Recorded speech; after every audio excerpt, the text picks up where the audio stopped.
हम इस वक्त मौजूद हैं बनारस रेलवे स्टेशन पर, वाराणसी के बनारस रेलवे स्टेशन पर, जिसका कि आप देख सकते हैं बहुत ही खूबसूरत ढंग से इसको भारत सरकार के रेल मंत्रालय ने इसको डेवलप किया है।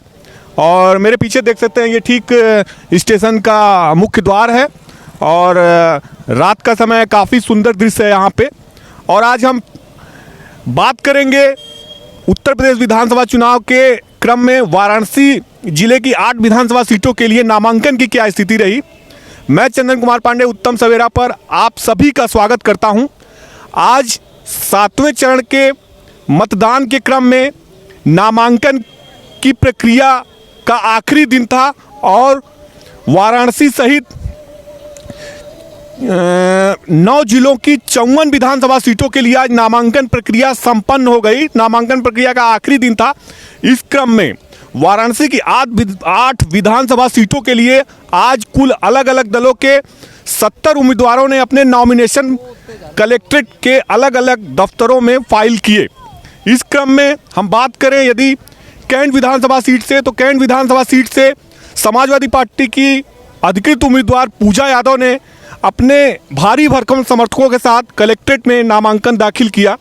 इसके अलावा उत्तरी विधानसभा से बात करें तो समाजवादी पार्टी के अधिकृत प्रत्याशी अशफाक अहमद डब्लू ने भी अपना नामांकन पत्र आज कलेक्ट्रेट में दाखिल कर दिया।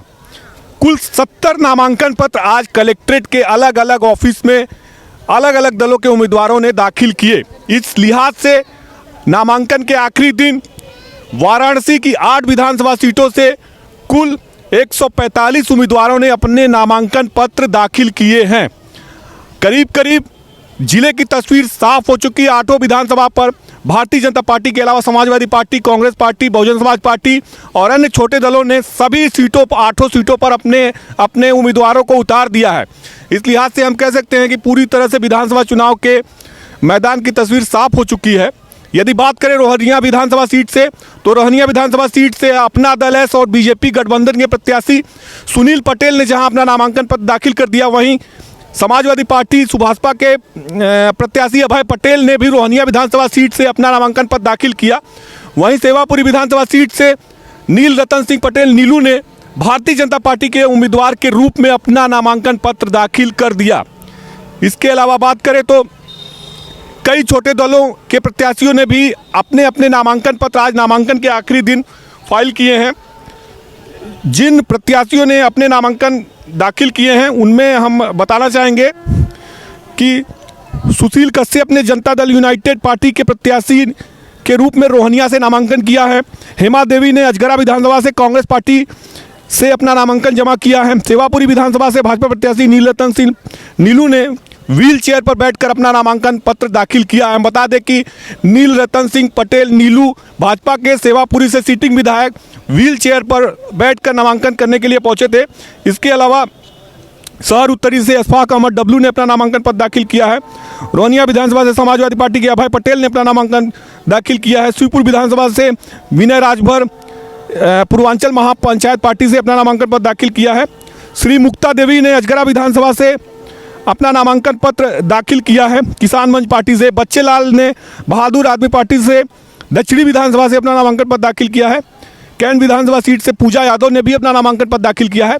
इस तरह से करीब करीब आज सारे उम्मीदवारों ने अपने अपने नॉमिनेशन कलेक्ट्रेट के अलग अलग ऑफिसेज में फाइल किए हैं। इस लिहाज से कुल नामांकन प्रक्रिया के 5वें दिन कुल अब तक 145 उम्मीदवारों ने, विभिन्न दलों के 145 उम्मीदवारों ने अपने अपने नॉमिनेशन फॉर्म कलेक्ट्रेट के ऑफिस में फाइल कर दिए हैं। अब हम बात करें सियासी समीकरण की, तो हर सीट पर सियासी समीकरण पूरी तरह से अब साफ होता दिख रहा है। जिले की ज़्यादातर विधानसभा सीटों पर, 8 विधानसभा सीटों पर समाजवादी पार्टी और भारतीय जनता पार्टी के रूप में सीधी फाइट देखने को मिल रही है। अगर वाराणसी के दक्षिणी विधानसभा सीट की बात करें तो ये सबसे पुरानी सीट और वाराणसी का दिल कही जाने वाली सीट दक्षिणी विधानसभा सीट है, जहां पे भारतीय जनता पार्टी ने राज्य मंत्री डॉक्टर नीलकंठ तिवारी को उम्मीदवार बनाया है एक बार फिर से। वहीं किशन दीक्षित को उम्मीदवार बनाकर समाजवादी पार्टी ने बड़ा दांव खेला है। चूंकि कांग्रेस पार्टी की मुदिता कपूर को यहां से कैंडिडेट जरूर बनाया गया है, लेकिन वो मुदिता कपूर एकदम से नई प्रत्याशी हैं। इसके पहले वो कांग्रेस में उनके पति गौरव कपूर ही सक्रिय थे। तो इस लिहाज से किशन दीक्षित और नीलकंठ तिवारी के बीच में सीधा मुकाबला होता दिख रहा है और दोनों बड़े उम्मीदवार हैं, तो इस लिहाज से काफ़ी ज़्यादा सीधी टक्कर देखने को मिल रही है। वहीं अगर कैंट विधानसभा सीट की बात करें तो समाजवादी पार्टी ने पूजा यादव को अपना कैंडिडेट डिक्लेयर किया है, जिन्होंने आज अपना नॉमिनेशन फाइल किया। तो इसके बाद से वहाँ पर भी कांग्रेस के डॉक्टर राजेश मिश्र और बीजेपी के सिटिंग एमएलए सौरभ श्रीवास्तव के बीच सीधी टक्कर देखने को मिल रही है। कहीं ना कहीं ये हर सीट पे देखने को मिल रहा है कि कांग्रेस के जो तरफ से जो कैंडिडेट डिक्लेयर किए गए हैं वो कहीं ना कहीं किसी सीट पे कांग्रेस के कैंडिडेट कमज़ोर हैं तो किसी सीट पे सपा के कैंडिडेट कमज़ोर हैं। तो कहीं ना कहीं समाजवादी पार्टी और कांग्रेस पार्टी की ये एक अंदर खाने में चर्चा है कि दोनों पार्टियों का शायद एक आपस में तालमेल हो सकता है कि बीजेपी के रथ को रोकने के लिए, बीजेपी के विजय रथ को रोकने के लिए, उसको टक्कर देने के लिए अलग अलग सीटों पे अलग तरह की रणनीति बनाई गई है। तो इस लिहाज से ज़्यादातर सीटों पर समाजवादी पार्टी और भारतीय जनता पार्टी के बीच ही मुकाबला होता दिख रहा है। अगर बात करें अजगरा विधानसभा सीट पर, तो अजगरा विधानसभा सीट पर समाजवादी पार्टी के सुभाषपा और सपा के गठबंधन के प्रत्याशी सुनील सोनकर जहां मजबूती से चुनाव लड़ रहे हैं, उन्होंने अपना नॉमिनेशन कल फाइल भी किया था। तो वहीं भारतीय जनता पार्टी के त्रिभुवन राम चुनाव लड़ रहे हैं। त्रिभुवन राम के बारे में बता दें कि साल 2012 से 17 तक त्रिभुवन राम बहुजन समाज पार्टी के प्रत्याशी के रूप में अजगरा विधानसभा से चुनाव जीतकर विधानसभा पहुंचे थे। तो इस बार वो बीजेपी से चुनाव लड़ रहे हैं। वहीं अजगरा विधानसभा सीट पर बहुजन समाज पार्टी ने रघुनाथ चौधरी को अपना प्रत्याशी डिक्लेयर किया है। तो कहीं ना कहीं वो भी बसपा के कैडर वोटों को मजबूती से अपने तरफ करने में सफल होते दिख रहे हैं।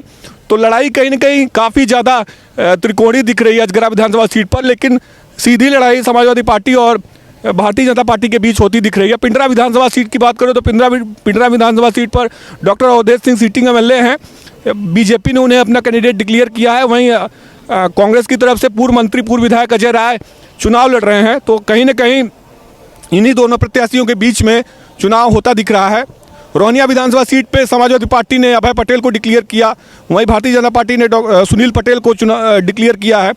तो कहीं ना कहीं इन दोनों प्रत्याशियों के बीच में टक्कर होती दिख रही है। सेवापुरी पर नीलरतन सिंह पटेल नीलू और समाजवादी पार्टी के विधायक पूर्व मंत्री सुरेंद्र सिंह पटेल के बीच में टक्कर होती दिख रही है। तो ये माना जा रहा है कि आज नामांकन दाखिल होने के बाद, नामांकन प्रक्रिया समाप्त होने के बाद हर विधानसभा सीटों पर तस्वीर पूरी साफ होती दिख रही है। उत्तम सवेरा के लिए मैं चंदन कुमार पांडे, कैमरा पर्सन अशोक पांडे के साथ, धन्यवाद।